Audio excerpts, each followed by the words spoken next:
প্রাচীনকালে আলী বাবা নামে এক দরিদ্র কাঠুরে বাস করত। সে প্রতিদিন ভোরে উঠে বনে কাঠ কাটত আর বাজারে বিক্রি করে অল্প কিছু টাকা উপার্জন করত।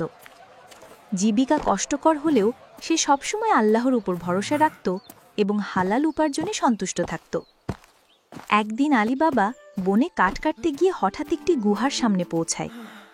কিছু ডাকাত গুহার সামনে দাঁড়িয়ে তাদের ডাকাত সর্দার বলছে, খুল যা সিমসিম। অবাক হয়ে সে দেখল দরজা খুলে গেল। কিছুক্ষণ পর আবার ডাকাতগুলো বের হয়ে গেল।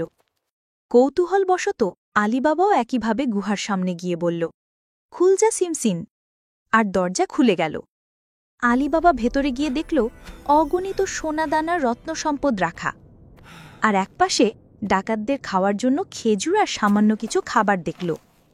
কিন্তু আলী বাবা শুধুমাত্রই এক ঝুড়ি খেজুর আর সামান্য খাবার নিল, তবে সোনাদানা একটিও ছিল না। মনে মনে আলী বাবা বলল, এই সম্পদ হালাল নয়, আল্লাহ আমাকে যে সামান্য দিয়েছেন সেটাই উত্তম।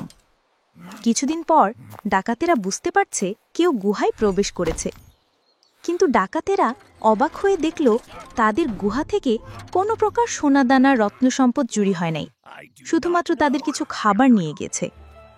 তারা আলী বাবাকে ধরতে পরিকল্পনা করল, কিন্তু আল্লাহর সাহায্যে তাদের ষড়যন্ত্র ব্যর্থ হল। আলী বাবার সততার কারণে মানুষের সম্মান পেল। গ্রামের লোকেরা আলী বাবাকে বলতো, যে মানুষ হালাল উপার্জনে সন্তুষ্ট থাকে আল্লাহ তার রিজিকের বরকত বাড়িয়ে দেন।